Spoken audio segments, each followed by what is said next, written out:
Assalamualaikum warahmatullahi wabarakatuh. Perkenalkan, nama saya Stabita Firdausi. Saya dari Prodi Manajemen dengan NIM 2892150140. Saya adalah mahasiswa dari Universitas Pancasakti Bekasi.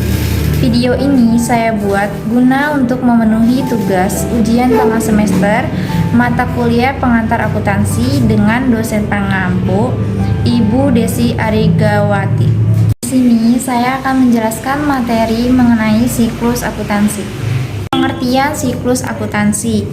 Siklus akuntansi merupakan suatu proses akuntansi sistematis dan bertahap yang dilakukan dengan tujuan untuk memproses berbagai bukti transaksi keuangan dan mengolahnya menjadi sebuah laporan atau informasi akuntansi pada suatu entitas dalam suatu periode waktu tertentu.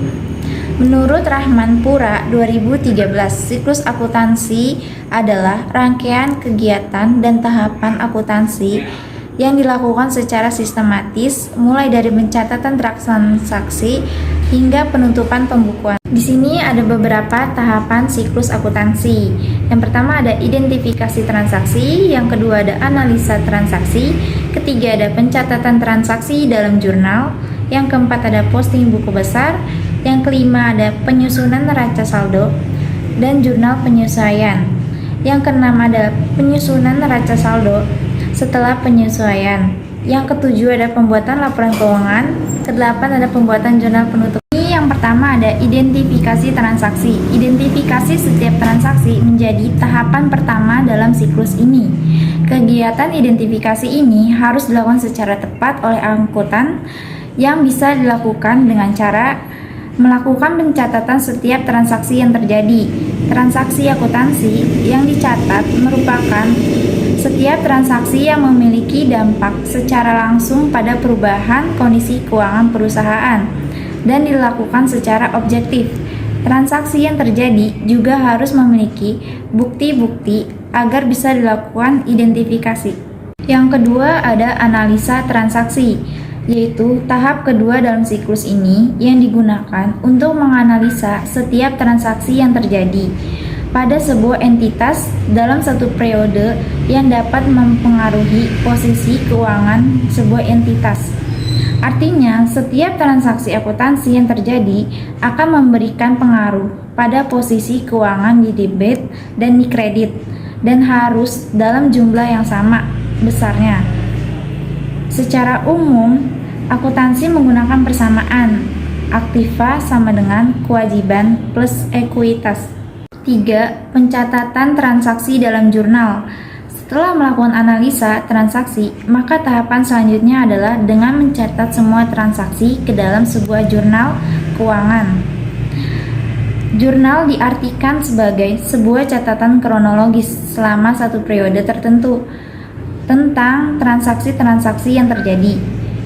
Dalam proses penjurnalan, setiap transaksi dibagi ke dalam dua bagian, debit dan kredit. Pencatatan ini bisa dilakukan dalam sebuah jurnal umum. Di sini ada contoh soal transaksi dalam jurnal umum. Berikut adalah transaksi yang terjadi pada toko Banana Caca selama September 2020 yang dikelola oleh Tuan Lukman. Transaksi pertama, tanggal 1 September 2020. Tuan Lukman menyetorkan dana tunai sebesar 20 juta sebagai setoran modalnya. Transaksi kedua, tanggal 2 September 2020, dibayar uang sejumlah 10 juta untuk sewa kantor selama 1 tahun. Transaksi ketiga, tanggal 10 September 2020, membeli peralatan kantor sebesar 5 juta, dibayar tunai sebesar 3 juta, dan sisanya dibayar kredit. Transaksi keempat, tanggal 15 September 2020, menerima pendapatan dari penjualan tunai sebesar 10 juta. Transaksi kelima, tanggal 18 September 2020, membeli perlengkapan kantor secara tunai sebesar 3 juta. Transaksi keenam, tanggal 20 September 2020, membayar beban listrik, air, dan telepon sebesar 2 juta.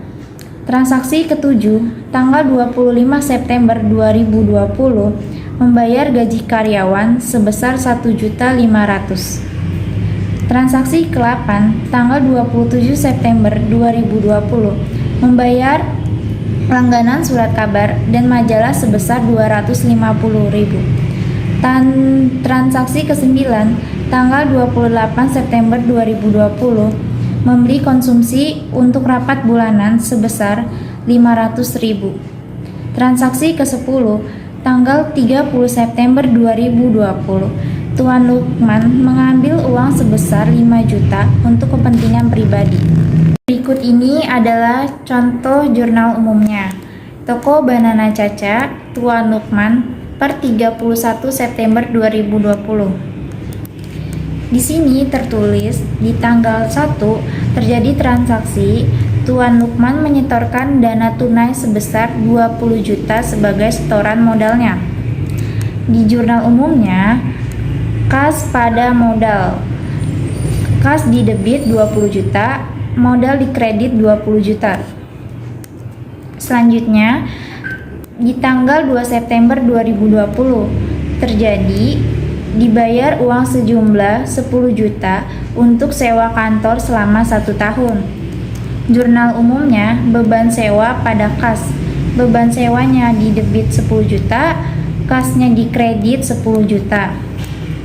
Transaksi yang ketiga ada tanggal 10 September 2020 membeli peralatan kantor sebesar 5 juta, dibayar tunai sebesar 3 juta, dan sisanya dibayar kredit. Jurnal umumnya, pembelian peralatan di debit 5 juta, kasnya di kredit 3 juta, utangnya di kredit 2 juta. Transaksi keempat tanggal 15 September 2020 menerima pendapatan dari penjualan tunai sebesar 10 juta.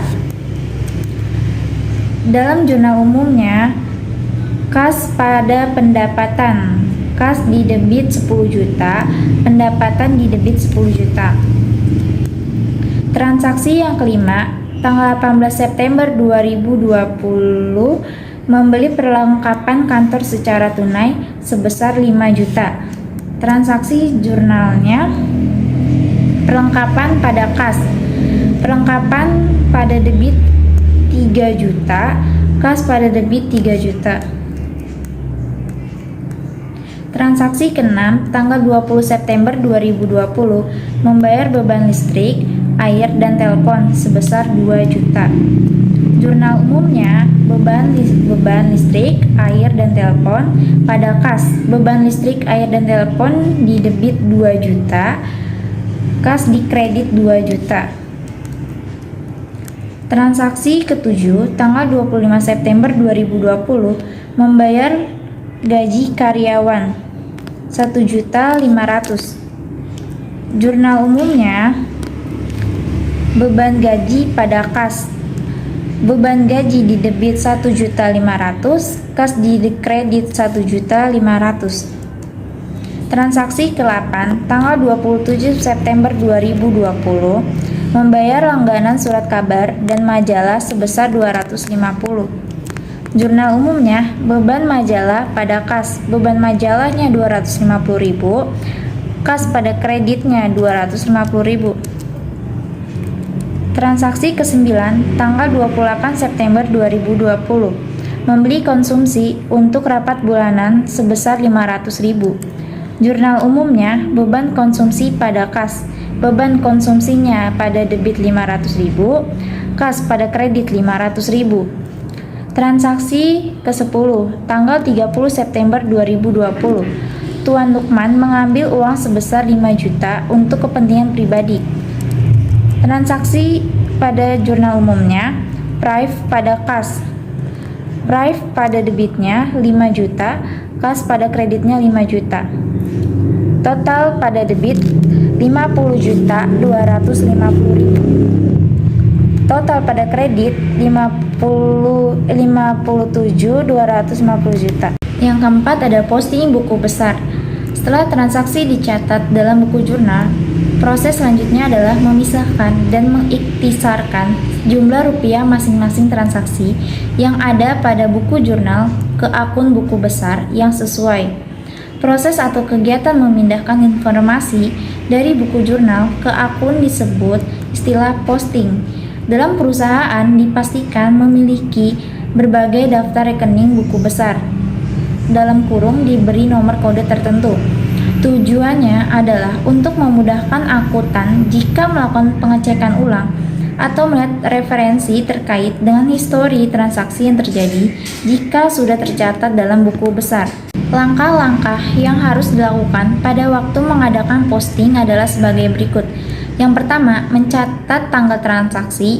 Kedua, menuliskan keterangan singkat mengenai transaksi. Ketiga, menuliskan pada kolom F atau R halaman buku jurnal yang memuat transaksi yang dipindahkan. Keempat, mencatat jumlah rupiah transaksi sesuai dengan tempatnya, yaitu sebelah debit dan kredit.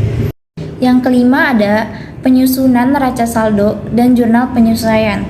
Neraca saldo berisikan daftar saldo dari masing-masing rekening pada buku besar pada periode tertentu. Dalam menuliskan neraca saldo, saldo yang terdapat dalam buku besar disatukan dan harus dalam kondisi sama jumlahnya.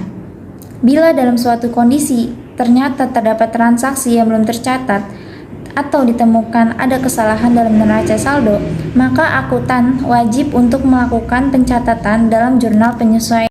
Yang keenam ada penyusunan neraca saldo setelah penyesuaian. Neraca saldo penyesuaian dibuat dengan berdasarkan pada buku neraca saldo yang sudah dibuat sebelumnya dengan memperhatikan jurnal penyesuaiannya. Saldo-saldo terbagi ke dalam kelompok aktiva dan pasiva sesuai dengan statusnya. Kemudian disusun hingga jumlah saldo keduanya sama besar. Yang perlu diperhatikan dalam penyusunan neraca saldo penyesuaian ini adalah jumlah saldo pada aktiva maupun pasiva berjumlah sama besar. 7. Pembuatan laporan keuangan. Laporan keuangan ini dibuat setelah jumlah saldo aktiva dan pasiva pada buku neraca saldo berjumlah sama besar. Dalam laporan keuangan disusun beberapa laporan seperti laporan laba rugi, laporan perubahan modal, laporan arus kas, dan neraca yang menghitung likuiditas, solvensi, dan fleksibilitas. Yang kedelapan ada pembuatan jurnal penutup. Pembuatan jurnal penutup ini disusun pada akhir periode akuntansi dengan cara menutup rekening nominal atau rekening laba rugi. Untuk menutup kedua rekening tersebut, caranya bisa dengan membuat nihil nilai rekening tersebut. Tujuan melakukan penutupan rekening ini adalah untuk melihat aliran pada sumber selama periode akuntansi tersebut berjalan. Setelah rekening tersebut ditutup, jurnal penutup ini bisa digunakan untuk mengukur setiap kegiatan yang telah dilaksanakan selama periode tersebut. Pada periode selanjutnya, jurnal penutup bisa membantu untuk menilai kembali dalam siklus akuntansi selanjutnya. Cukup sekian materi yang bisa saya sampaikan. Terima kasih. Wassalamualaikum warahmatullahi wabarakatuh.